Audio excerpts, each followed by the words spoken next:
Mbio hizi ambazo tunaleta wanariadha wa kimataifa tuzifanye chachu ya kupima utayari wa wanariadha wetu kwa kujipima ubavu na wanariadha wa kimataifa.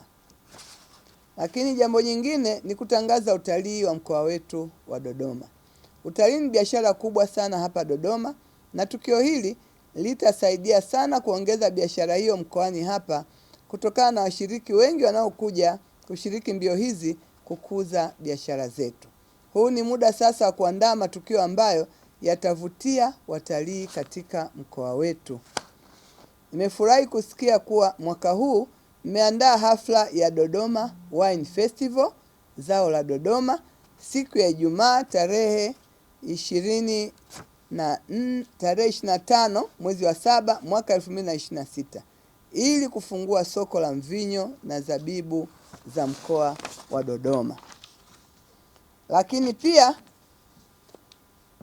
mmetuandalia burudani kabambe kwa uwepo wa wasanii maarufu akiwemo msanii Mario na madj wa kutosha.